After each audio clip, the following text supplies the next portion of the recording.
আপনার নাম কি? আমার নাম ভিডিও হচ্ছে। আচ্ছা, খুরশেদ আলম। ভালো লাগছে আজকে আসে? হ্যাঁ অবশ্যই ভালো না লাগে। মোহাম্মদ সাইফুল ইসলাম, বিনোদপুর ব্রাঞ্চ। আপনার অনুভূতি কি? খুব সুন্দর লাগছে। তাই কি দেখলেন আশপাশে? সব জোড়া জোড়া বসে আছি। আপনি কি দেখলেন আজকে? কিছুই তো দেখলাম না। বলেন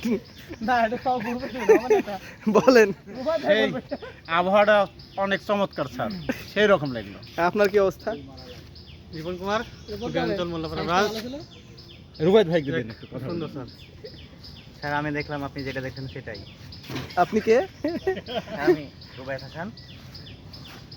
আর বিষয় হচ্ছে আজকের ওয়েদারটা খুব ভালো, তো আমাদের জন্য খারাপ, আমরা অবিবাহিত। আমি বিবাহিত। হ্যাঁ, আপনাদের জন্য খারাপ, আসলেন কেন? আমার জন্য খুব ভালো লাগছে ভাই। অনেক দিন বন্ধু ছিলাম তো ঘরের মধ্যে, খোলা আকাশের নিচেতে একদম ছটফট ছটফট। কি অবস্থা আপনাদের? কেমন লাগছে আজকে? সিলমুডাই স্যার। তাই তো পাশে যদি একটা গার্লফ্রেন্ড থাকতো আরো মজা লাগতো স্যার। ও যে একটা ওয়েদার স্যার, এখন মনে হচ্ছে একটা হাত ধরে যদি হাঁটতে পারতাম, হ্যাঁ। মানে এই স্যার অনুভূতি মানে প্রকাশ করা যেত না স্যার। আমিনুল ভাই, ঘটনা কি সত্যি? ঘটনা সত্যি, কিন্তু বিবাহিত হলে আরো ভালো হতো। যারা বিবাহ এখনো বিয়ে করেনি তারা ওই মজাটা জানে না, সেজন্য অনেক কথা বলতে পারে। তিতাস ভাই, ঘটনা কি সত্যি? আজকে নাকি বিয়ে করলে খুব ভালো হতো, তো আপনি তো বিয়ে করেছেন, কেমন লাগছে? ভালো, মানে হাত আজ থেকে ছেড়ে দিতে ভালো। আমি মোহাম্মদ আনোয়ার হোসেন।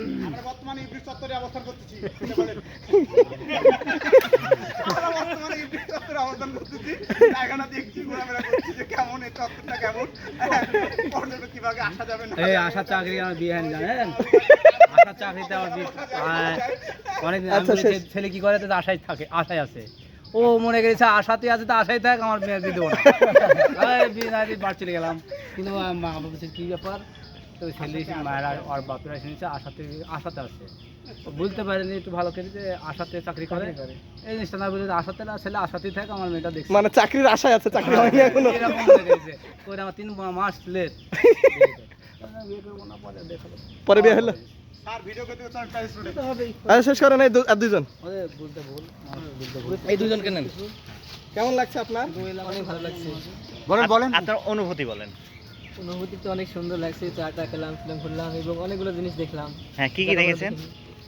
অনেকগুলো বিল্ডিং দেখলাম, ডিপার্টমেন্ট দেখলাম, আমবাগান দেখলাম।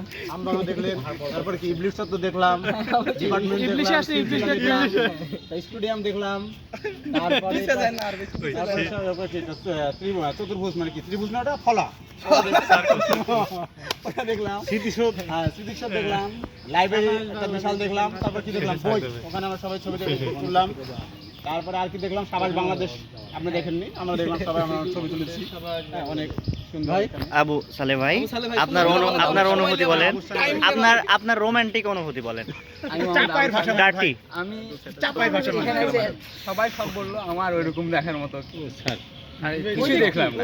কিন্তু আমার একটা সমস্যা হলো, পা ব্যথা করতে লাগলো, এটা একটু কিছু নাই। বলো। তারপরে এই জিনিসটা দেখলাম একটা, এটা আমার শাহজাহানপুর ইউনিয়নের সামনে এটা আমার অনেক ভালো লাগলো। আচ্ছা, আমার আর কিছু বলার নাই।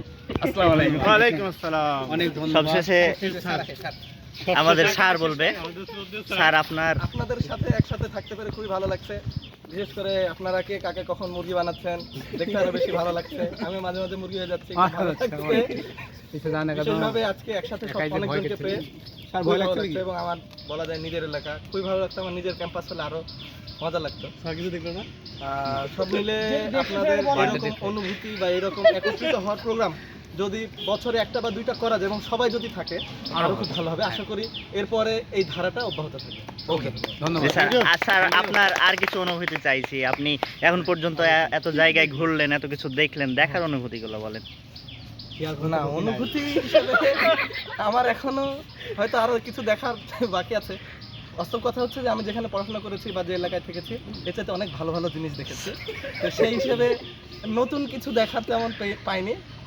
আর প্রকৃতির যে সৌন্দর্য বলা যায় যে নুড নেচার বা উন্মুক্ত প্রকৃতি, সেটা খুবই ভালো ছিল। বৃষ্টির মধ্যে প্যারিস রোডে হাঁটা বা রাজশাহী বিশ্ববিদ্যালয় ক্যাম্পাসটা দেখা, এটা খুবই ভালো লেগেছে।